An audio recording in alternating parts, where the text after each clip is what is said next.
Assalamualaikum warahmatullahi wabarakatuh. Untuk kelas 11 pengenalan materi PJOK semester ganjil.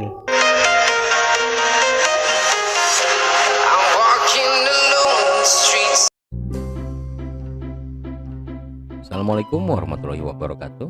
Jumpa lagi di channel Saung Edukasi. Video kali ini berisi rangkuman materi PJOK untuk kelas 11 semester 1 dan 2. Namun sebelum mulai, jangan lupa untuk klik like, share, dan subscribe. Bab 1, menganalisis keterampilan gerak permainan bola besar. A. Analisis keterampilan gerak permainan sepak bola. Permainan sepak bola merupakan permainan yang banyak memerlukan penguasaan keterampilan gerak. Keterampilan gerak dalam sepak bola adalah menendang, mengontrol, menggiring, dan menyundul bola. Keterampilan gerak dalam permainan sepak bola dapat dianalisis dan dikembangkan dengan cara mempelajari urutan gerakan yang benar, serta menggabungkan beberapa keterampilan gerak dalam suatu aktivitas gerak, baik secara berpasangan maupun berkelompok. Hal ini dilakukan agar para peserta didik dapat mengembangkan keterampilan gerak dan berkomunikasi dengan peserta didik lain, sehingga terjalinnya kerjasama, disiplin, toleransi, dan menerima kekalahan dan kemenangan dalam permainan. Sebelum, selama, dan sesudah melakukan permainan sepak bola, sebaiknya peserta didik berdoa dan bersyukur kepada Tuhan atas segala anugerah yang telah diberikan. B. Analisis kategori keterampilan gerak permainan bola voli.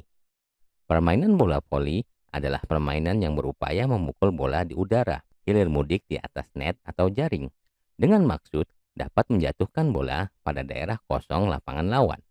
Keterampilan gerak dalam permainan bola voli meliputi keterampilan gerak servis, bawah, atas, dan menyamping, passing atas dan bawah, smash, dan bendungan atau blocking.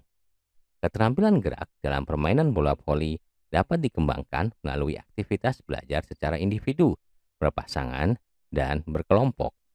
Pada saat belajar keterampilan gerak bola voli, perlu diterapkan pula sikap yang baik, seperti sportif, bekerja sama, toleransi, disiplin, menerima kekalahan, dan kemenangan.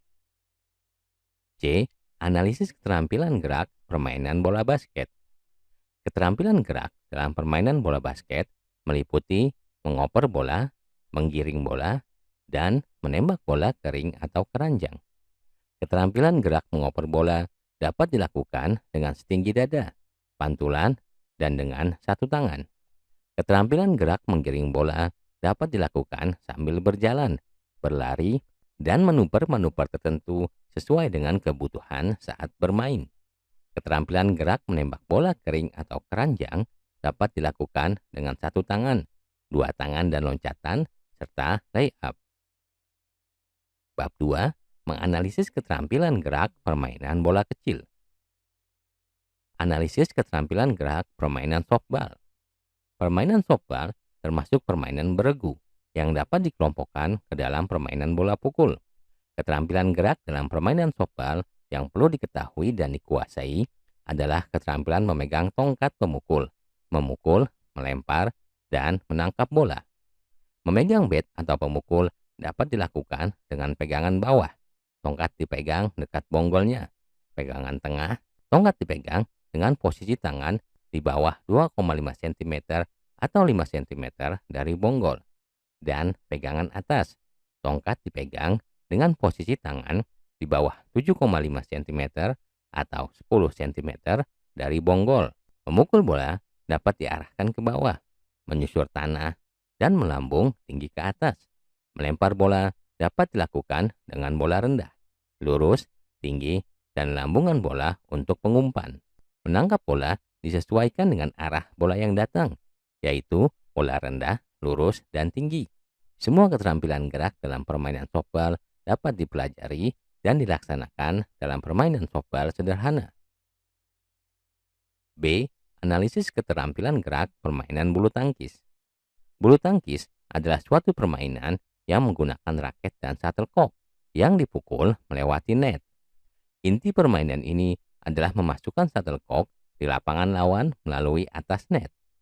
Bulu tangkis adalah permainan yang mudah dilakukan, mengingat raketnya yang ringan, serta bola yang berjalan lurus dan teratur tanpa putaran. Keterampilan dasar dalam permainan bulu tangkis yang meliputi langkah kaki dan pukulan perlu dipelajari dan dikuasai agar dapat bermain bulu tangkis dengan baik. C. Analisis keterampilan gerak permainan tenis meja. Permainan tenis meja adalah suatu permainan yang menggunakan meja sebagai tempat untuk memantulkan bola. Bola yang dipukul tersebut harus melewati net yang dipasang pada bagian tengah lapangan atau meja. Permainan ini berlaku untuk putra maupun putri dengan bentuk tunggal dan ganda atau ganda campuran. Permainan tenis meja memerlukan keterampilan memegang bat dan pukulan. Pegangan bat terdiri atas pegangan tangkai pena dan pegangan jabat tangan. Pukulan dalam permainan tenis meja terdiri atas pukulan servis, pukulan forehand, pukulan backhand, dan pukulan smash. Bab 3. Menganalisis keterampilan gerak aktivitas jalan, lari, lompat, lempar. A. Analisis keterampilan gerak jalan. Pengertian jalan cepat adalah gerak maju dengan melangkah tanpa adanya hubungan terputus dengan tanah. Setiap kali melangkah, kaki depan harus menyentuh tanah sebelum kaki belakang meninggalkan tanah. Atau dalam periode satu langkah di mana satu kaki harus berada di tanah, maka kaki itu harus diluruskan dan kaki menumpu dalam posisi tegak lurus atau vertikal. Bedanya kalau jalan, yaitu sewaktu kita melakukan jalan, badan kita tidak ada saat melayang di udara. Sedangkan saat lari, badan kita ada saat melayang di udara. B. Analisis keterampilan gerak lari. Lari jarak menengah termasuk salah satu nomor lari dalam atletik. Nomor lari yang termasuk lari jarak menengah adalah lari menempuh jarak 800 meter, 1.500 meter, dan 3.000 meter. Nomor ini dipertandingkan baik dalam event daerah, regional, nasional, maupun internasional. Nomor lari ini menggunakan start berdiri. Beberapa keterampilan yang perlu untuk diketahui dan dikuasai adalah keterampilan dalam melakukan start, keterampilan dalam lari, serta keterampilan dalam memasuki garis finish.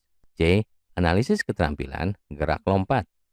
Lompat jauh bertujuan untuk melompat sejauh-jauhnya. Pelompat harus dapat mempertahankan sikap melayang selama mungkin di udara hingga pendaratan. Gerakan lompat jauh secara umum terbagi menjadi tahap awalan, tahap tolakan, sikap melayang, dan pendaratan. Pada tahap sikap melayang, lompat jauh memiliki 3 sikap atau gaya, yaitu gaya menggantung, gaya jongkok, dan berjalan di udara. Lompat tinggi bertujuan untuk melompat setinggi-tingginya dengan menggunakan cara yang benar. Gerakan lompat tinggi dengan menggunakan gaya berguling sisi, gaya gunting, dan gaya flop dapat dilakukan melalui beberapa tahapan, yaitu awalan lari, persiapan, tolakan kaki, melayang di atas mistar, dan pendaratan. D. Analisis keterampilan gerak lempar. Pada dasarnya, ada 2 gaya tolak peluru yang dikategorikan keterampilan gerak dalam tolak peluru, yaitu gaya menyamping dan membelakangi.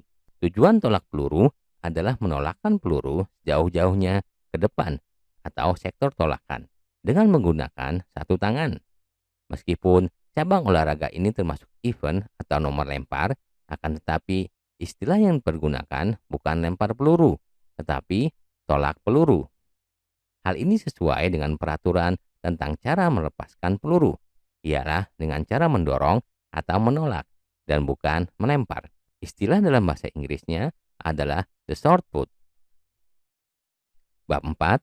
Menganalisis strategi pertarungan bayangan olahraga bela diri. Pencaksilat mempunyai 4 aspek sebagai satu kesatuan, yaitu aspek akhlak, aspek bela diri, aspek seni, dan aspek olahraga. Sebagai aspek bela diri, pencaksilat bertujuan menghindari diri dari segala bahaya, baik secara jasmani dan rohani. Berbagai keterampilan yang diperlukan dalam pencaksilat adalah sikap kuda-kuda, serangan, baik itu pukulan dan tendangan, pembelaan, elakan, dan tangkisan. Aktivitas belajar keterampilan gerak bela diri pencak silat dapat dilakukan secara berpasangan.